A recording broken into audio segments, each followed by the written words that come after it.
In seventh grade history class, we've started doing a research project with the idea behind the project of having the boys select their topics rather than assign them, and hoping that this gives them a buy-in, and indeed we found it certainly does. Gets them excited and enthusiastic about the research they're going to do.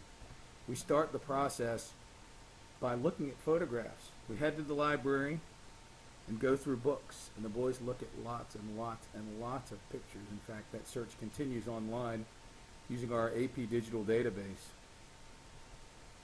The process is simply this: that after the boys have selected a photo, that it grabs them and captures their interest and attention for whatever reason. They then set off to research all they can to find out about the setting of the photograph, and in addition, to find out about a specific zoom in the photo, something else going on in the picture they can zoom in on. So it really gives them two research paths. And they use our reference databases online again to do much of this research. And lastly, they're asked in their final paper to actually reflect upon the selection of the photograph, why they picked it, what about the picture struck them, capture their interest, or what personal connection do they have with that.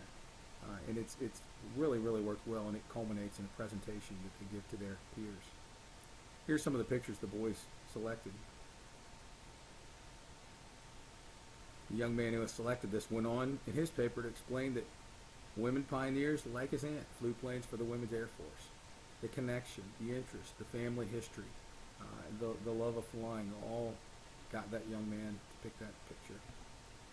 Another young man grabbed this one. Said at first he thought it was the D-Day invasion, only in researching it he found out in fact that it was not.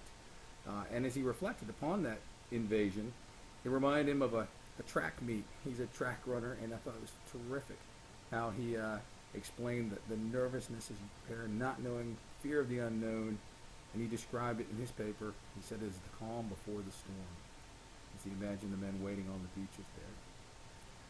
This young man who selected this particular picture grabbed it for a very specific reason. His great uncle was on this ship, he says. And finally, the young man who selected this picture chose it because he was in the process of about to get a dog. And it turns out he did some terrific research on Iwo Jima and on war dogs, and said, so I thought a picture of a dog was pretty cool. Again, we found this project to work very well. And again, the most important thing, I think, is that the boys genuinely are interested in pursuing the information. The intellectual curiosity is sincere. The project does a lot of things. It encourages empathy and respect for others, connecting with figures in the past. Certainly intellectual curiosity and risk-taking, creative thinking and problem solving as they try to research their topics. Technological savvy as they navigate the research databases. Articulate communication both in the presentation and the written paper. Organization and self-management throughout the process are key. And overall, we just felt it's worked really well, especially working with our one-to-one program.